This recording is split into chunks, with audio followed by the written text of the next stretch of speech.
منابع پایگاه خبری بامداد خبر دادند که شهرداری دوشنبه رستم امامعلی نیمه دوم روز دوم ینوار سال 2022 رئیس نویه اسماعیل سامانی شریف سمی را برای نوع دبراری در رفع عاقبت‌های برفریزی شدید از کار پیش کرده است. در حکومت نویه اسماعیل سامانی روز 11 ینوار این خبر را به بامداد تصدیق کردند. یک نماینده ماموریت نویه در پاسخ به سوال درباره تو کجا حقیقت داشتن خبر برکناری شریف سمی گفت بله راست است. از دیروز یعنی از 9 ینوار دیگر کار نمی کند.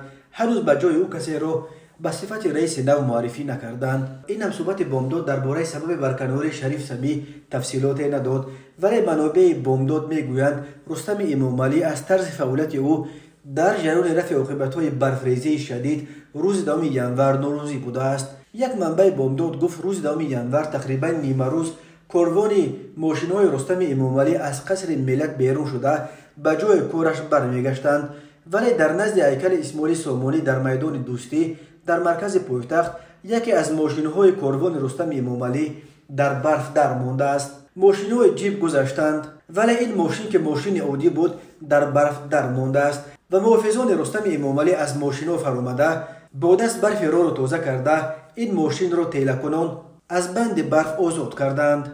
بعد به جای کارش برگشتن رستم امامعلی تخمینا ساعت 14 یاور و رئیس دستگاه او به حکومت نویه اسماعیل سامانی زنگ زده از ناراضگی شهردار از کار او خبر میدهند و میگویند میتواند چیز و چاره را جمع کرده برود، دیگر به فعالیت شما ضرورت نیست. به گفته همصحبتان بامداد سمی شریف پرسیده است که آیا به جای او کی میآید، ولی آدمان رستم امامعلی به او پاسخی ندادند. منابع بامداد میگویند شریف سمی نزدیکی‌های بیگاه 9 ینوار کارمندان حکومت نویه را در نزدش جمع کرده همه را از برکنار شدنش خبردار کرده است و چیز و چاره‌اش را خود داشته جای کار را ترک کرده است.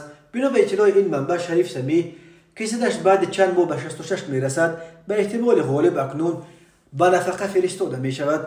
خبرهای افزاینده درباره برکناری شریف سمی برای نودبراری در حالی است که در تاجیکستان تعیین و برکناری رئیسان نویه ها از جانب رئیس جمهور و با فرمانهای او صورت می گیرند.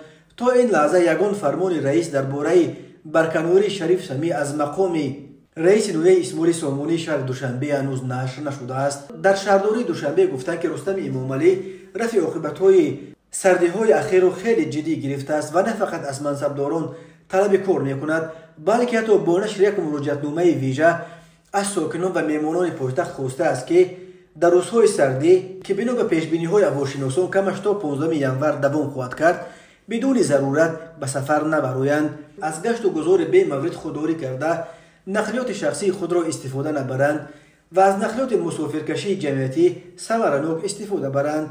همچنین او از ساکنان خواسته است که در استفاده دستگاه و تجهیزات‌های برقی از احتیاط تمام کار بگیرند و فرزندان خود را در این شب و روز بی نظارت نگذارند. شریف سمی 22 اپریل سال 1957 در نویه دنغره به دنیا آمده از کادرهای سابقه‌دار حکومت کنونی امامعلی رحمان به شمار می‌رود. او را از کادرهای غرق نشونده حکومت نیز نام می‌برند، چون که در دوام قریب 30 سال در منصب‌های گوناگون بلند کار کرده است. شریف سمی از جمله سال‌های 1995 1999 معاون اول رئیس شهر قرغن‌تپه، سال‌های 1999 2002 معاون رئیس شرکت برق تاجیک و معاون وزیر انرژی تاجیکستان، سال‌های 2002 2005 رئیس شهر نورک ولایت ختلان و سپس سال‌های 2005 2006 رئیس نویه فردوسی شهر دوشنبه بود.